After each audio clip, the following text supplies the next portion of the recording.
वहीं भगोड़ा हीरा कारोबारी मेहुल चौकसी गिरफ्तार। बेल्जियम में मेहुल चौकसी की गिरफ्तारी हुई है। पीएनबी घोटाले का आरोपी मेहुल चौकसी गिरफ्तार हो चुका है। भारतीय एजेंसियों की अपील पर यह गिरफ्तारी हुई है। 2 महीने से भारतीय एजेंसियां बेल्जियम के संपर्क में थी। ये बड़ी जानकारी आप तक पहुंचा रही हैं। जहां आपको बता दें, बेल्जियम से मेहुल चौकसी की गिरफ्तारी हुई है। पीएनबी घोटाले का आरोपी मेहुल चौकसी गिरफ्तार हो चुका है।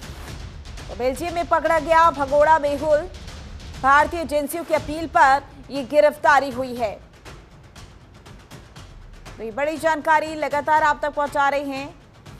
अगर मेहुल चौकसी केस की टाइमलाइन की बात की जाए तो जनवरी 2018 मेहुल चौकसी और नीरव पर 280 करोड़ की धोखाधड़ी का आरोप लगा और इसी के साथ फरवरी 2018 में केस में ईडी ने मामले की जांच शुरू की।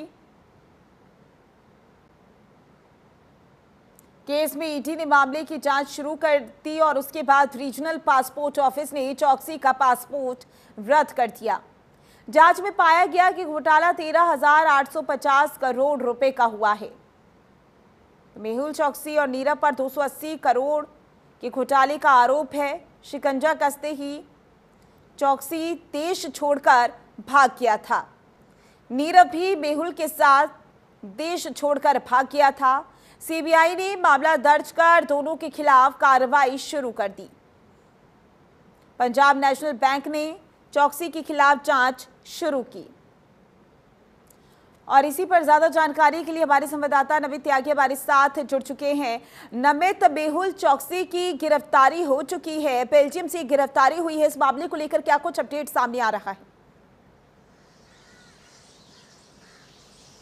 देखिए, बिल्कुल भगोड़ा मेहुल चौकसी को जो है वो बेल्जियम पुलिस ने गिरफ्तार किया है। दरअसल 2018 में नीरव मोदी और मेहुल चौकसी का भतीजा है नीरव मोदी, ये दोनों पीएनबी बैंक से 13,850 करोड़ रुपए का लोन लेकर फर्जी घोटाला करके जो है वो देश छोड़कर भाग गए थे। हालांकि घोटाला सामने आने से पहले ही दोनों ने देश छोड़ दिया था। साल 2018 में मेहुल चौकसी एंटीगुआ शिफ्ट हो गया था और वहां से अपने ब्लड कैंसर के इलाज के लिए, क्योंकि मेहुल चौकसी को ब्लड कैंसर है और उसके इलाज के लिए वो बेल्जियम शिफ्ट हुआ था। जो मेहुल चौकसी की पत्नी है प्रीति चौकसी, उसके पास ऑलरेडी बेल्जियम की नागरिकता है, लेकिन मेहुल चौकसी के पास एफ रेजिडेंस कार्ड है, यानी कि एफ रेजिडेंस कार्ड के आधार पर वो अपनी पत्नी प्रीति चौकसी के साथ बेल्जियम में रह रहा था। और बेल्जियम में जब बेल्जियम की पुलिस ने उसकी गिरफ्तारी की तो वो हॉस्पिटल के अंदर अपना इलाज करा रहा था। इसके साथ साथ जानकारी ये भी निकल कर आ रही है कि मेहुल चौकसी बेल्जियम से स्विट्जरलैंड जाने की फिराक में था। वो पूरी तैयारी कर रहा था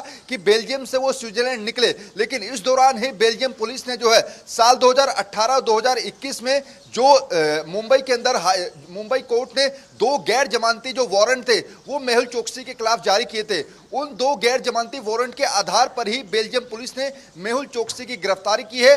अब भारत की जो सुरक्षा एजेंसियां हैं वो मेहुल चौकसी की प्रत्यार्पण की तैयारी कर रही है कि कैसे उसको जल्दी ही भारत लाया जाए, लेकिन भारत की सुरक्षा एजेंसियों को ये इतना आसान होगा नहीं, ये काफी चुनौतीपूर्ण होगा, क्योंकि अगर बेल्जियम कोर्ट के अंदर मेहुल चौकसी की पेशी होगी तो मेहुल चौकसी ये आरोप लगाएगा, क्योंकि इससे पहले भी मेहुल चौकसी की तरफ से बातें कही गई हैं कि एंटीगुआ के अंदर भारतीय सुरक्षा एजेंसियों ने उसके किडनैप करने की कोशिश की। इसके साथ साथ बेल्जियम कोर्ट के अंदर जो मेहुल चौकसी है वो अपनी खराब स्वास्थ्य का हवाला देकर जमानत लेने की कोशिश भी करेगा, लेकिन भारत की सुरक्षा जो एजेंसियां हैं, चाहे ईडी की बात करें या फिर सीबीआई की बात करें, वो लगातार ये कोशिश में रहेंगी कि अगर मेहुल चौकसी को स्वास्थ्य कारणों के हवाले से जमानत मिल भी जाती है तो उसको जमानत मिलने के बाद एंटीगुआ ना जाने दिया जाए। तो इस तरह की कोशिश भारतीय सुरक्षा एजेंसियों की रहेगी। लेकिन हाँ, ये कह सकते हैं कि साल 2018 से 13,850 करोड़ रुपए का जो घोटाला करके मेहुल चौकसी भागा था उसको धरपकड़ कर लिया गया। भारत की सुरक्षा एजेंसियों की कोशिश रहेगी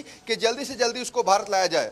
नमित, अगर इस पूरे मामले को समझा जाए, क्योंकि भारत जांच एजेंसियां हैं, उनकी अपील पर ही मेहुल चौकसी की गिरफ्तारी हुई है और आपने ये भी बताया कि प्रत्यार्पण की यहां पर तैयारी भी की जाएगी, लेकिन इतना आसान नहीं होगा। अगर पूरे मामले को आप जिस तरीके से समझ रहे हैं, फिर भी आपके अंदाजे से समझा जाए तो कितना वक्त लग सकता है? क्योंकि जब यहां पर भारत की जांच एजेंसियों ने अपील की उसके बाद गिरफ्तारी हुई है, यह माना जाए कि वहां बेल्जियम की ओर से भी यहां पर सहयोग दिया जाएगा प्रत्यार्पण के लिए? देखिए, निश्चित तौर पर बेल्जियम पुलिस जो है वो सहयोग करेगी भारत की सुरक्षा एजेंसियों का, लेकिन यहाँ पर दो चीजें हैं। पहला ये कि पहले ये देखना होगा बेल्जियम पुलिस को कि फिलहाल मेहुल चोकसी की कंडीशन क्या है, क्योंकि जैसा हमने पहले बताया कि वो ब्लड कैंसर जैसी गंभीर बीमारी से जूझ रहे हैं, उनकी फिलहाल कंडीशन क्या है, और उसके बाद बेल्जियम कोर्ट में जब उनकी पेशी होगी तो वहां पर जो भारत की सुरक्षा एजेंसियों ने बेल्जियम पुलिस से जो दस्तावेज शेयर किए हैं, जिसके आधार पर मेहुल चोकसी की गिरफ्तारी हुई है, आखिर उन दस्तावेजों में लगेगा मेहुल चोकसी के प्रत्यार्पण में और किस तरीके से कार्रवाई होती हुई नजर आएगी। ज्यादा जानकारी के लिए बहुत बहुत शुक्रिया आपका।